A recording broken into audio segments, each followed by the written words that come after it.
What's up, everybody? Happy Thursday to you. I'm going to do a live stream later. Just been following this male drama between Big Meech and 50 Cents, and I have some thoughts on that. So tune in later. I should be on around 8 o'clock. I got some things I've been doing with my kids the last couple. I took the last today and tomorrow off because my kids are off this week. And so I wanted to spend some time with them on their winter break. So museums and Legoland is our plan for the next 2 days. So now we're off to Legoland. We have an appointment in about an hour and a half. So I'm like, let me just go ahead and do this quick video and talk about a few things. And I'm not going to talk about it a whole lot. I only want to hone in on something very, very specific, and that is the rapper Glorilla. Now, Glorilla has been, I guess for the last couple of months, getting a lot of heat because of her looks, right? She has very interesting looks. I think that, she could have some ancestry back from the islands. And I think she even mentioned that her and Cardi B has some links. But that is just to say that when I look at Glorilla, she is she has this amazing eye color. And she has this, these features where, she has more of a separation of her eyes. And, her eye and her nose is a little bit more, I don't even know what ancestry that particular type of nose is from. Like mine is more Black Native American type. So, I think you can tell a lot from a person's ancestry by, their appearance. And I'm not really that studied on that particular nose to kind of pinpoint where her ancestry might be pulling with that nose. But nevertheless, we look at people, and there are some people that meet some societal standard of beauty, maybe because their face has more symmetry to it. And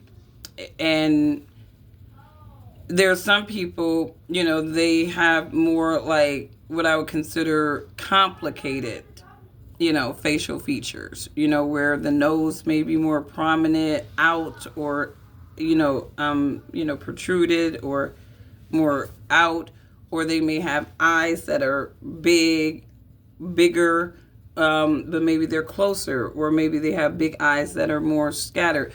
Human beings, we are, we're made differently. We're pulling from different ancestries more times than not. When I look at Glorilla, I wouldn't say, okay, this person is hard on the eyes. She's not hard on the eyes. I think that you have to look at her. You have to look at her character a lot to really kind of see, what the inner beauty of her may be.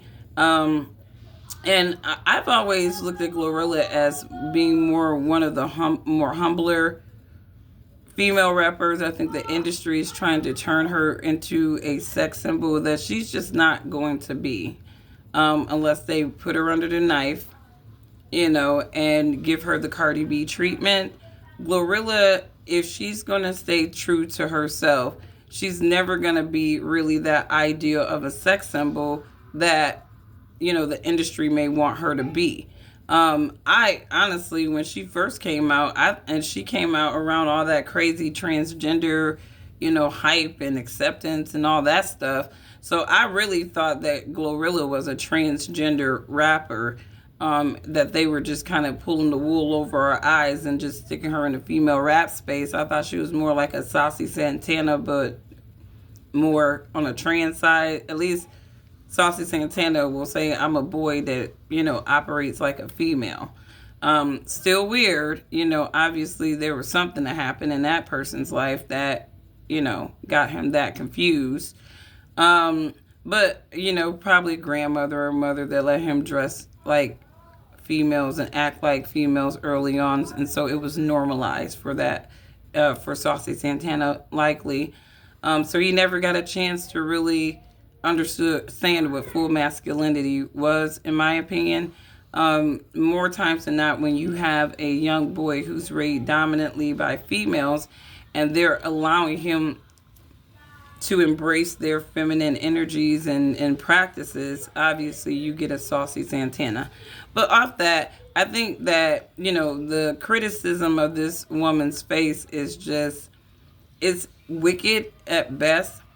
And I know that recently I was talking about the overweight young lady who couldn't get into the lift. And again, she may have some medical issues that contribute to that, or it could be just a matter of not moving the right way and not eating the right things. And that is definitely a huge factor. And, I just look at the criticism of her differently than the criticism of Glorilla because, you're talking about somebody's facial features. This is something that they don't necessarily have any control of at birth. And so I think that, Glorilla, with all her humility, right? When you want to be in the devil's space, you're going to get demonized. And this is something that everybody who seeks to be famous needs to recognize, that when you want to be in the devil's space, when you're making money, the devil's money, right? That comes with a lot of demonization, right? And a lot of these people realize that, money sometimes isn't worth the humiliation, the shame that they get from a broader public that has been conditioned to have these idealisms of what is beautiful. And a lot of it is superficial. A lot of it requires a lot of surgery and sorcery, if you will, to trick people into these ideas of beauty. So, I pray for everybody. I think beauty isn't within the eye of the beholder. I mean, I've had people, say, oh, you look like a guy, but I don't think that they would say that if my face was like full of makeup and I contoured it to look, a different way, right? They'd say something different. But for me, as I get older, I understand why embracing your natural beauty is very important. It's actually, for me, I need to love my natural face just as much as I love my face when I don't have a whole bunch of the deception on. And I think that's where a lot of women have to come to, but it's going to be hard for them to come to that point where you have people who are just demonizing women just based off of things that are beyond their control, like their facial feature. I saw one girl say the meanest, ugliest thing on X. She had posted a picture of Glorilla and she said, I'm sorry, she's just ugly, right? And regardless of what she might have thought about the girl's personal opinions, Glorilla doesn't come off as a bad person at all. Matter of fact, I liked her album. I thought it had substance to it. I thought it had depth to it. And I think that she is a person who has substance and depth to her, rising above her environment and where she's come from. And she does have her family on her back, and she seems like she's a person that looks out for her people as well. So I don't have anything negative to say about Glorilla. Hopefully she's a natural born woman. And if she is, I respect people like her, on so many different levels. It's unfortunate that she did sell her soul to the industry, right? Because that's really going to take a lot of her soul and who she is away from her. And hopefully she can kind of get, what she can out of that industry and just get out. Just start flopping, girl. That's the best way to get out of that. The devil's game. When you don't wield any influence anymore, the devil's going to get you out of his game, right? And that's where I see Glorilla. Real quickly on Drake and that Party Next Door. I listened to the entire album. I tried to give the song a chance here, and I was trying to get past because I think past that Kendrick beef and just focus on Drake as an artist. And again, I think once you start really seeing people, through a different lens, you start really scrutinizing their art differently. And I would say that there weren't a lot of songs on that album that I liked. A lot of them sounded redundant. And a lot of them really demonstrated a lack of growth. And that same lack of growth that Joe Button talked about, Drake not having in his life and in his music, that was kind of reflected again with this project. And so, I think that Drake would have been better off just kind of taking the L on the rap beef and just going silent for a while. But pride is before crash. And so now we see Drake crashing. And I don't really think that Drake is going to have I don't think he's going to really be able to come back from going against the industry like, say, a Nicki Minaj did. Those types of realities is way worse for men than women. And the thing is, Drake is not a sex symbol. At least Nicki has the sex symbol card, or at least she did, when she was going through the hate train. Now she's an over 40-year-old woman, right? I'm sorry. It just seems like, your sex symbol status, sort of wanes as you get older, and you start wanting to be a symbol of something else a little bit more graceful. And I do see Nicki is struggling with that sometimes. But, we pray for everybody, right?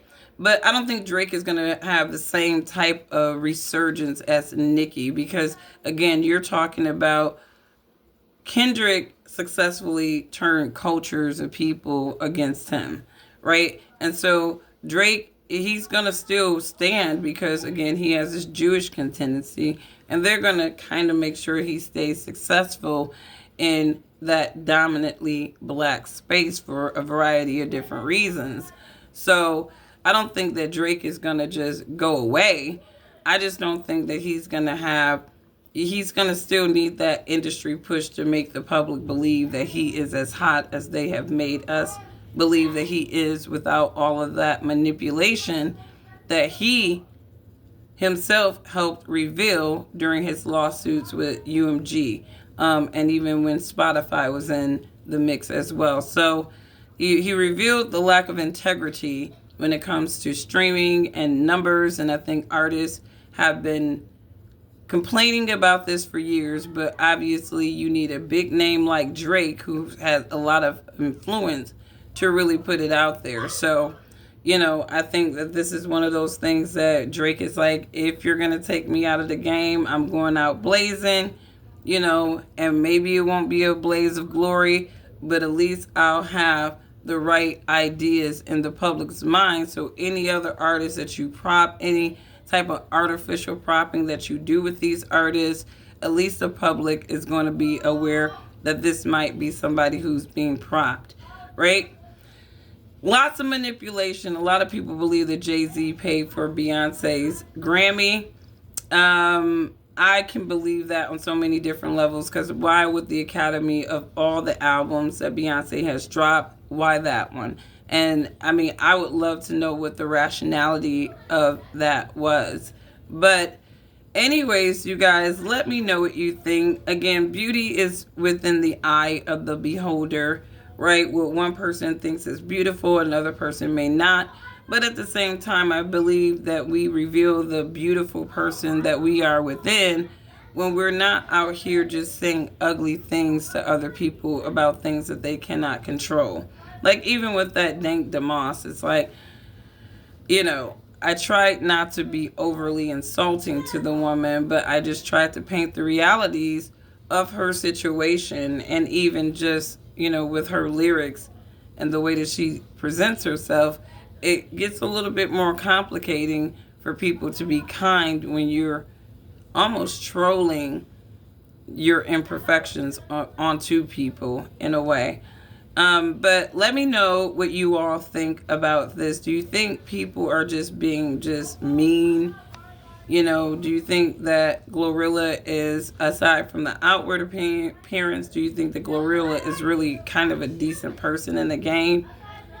Let me know what you guys think. I've liked a lot of her music that she's put out, even though I don't resonate lyrically with a lot of it, right? It's that product of her environment, and she's articulating from her experience. But I'm not going to say that I don't be in the, gym, get them, Glow. But anyways, you guys have a wonderful day, and I will catch you on the next one tonight. Bye.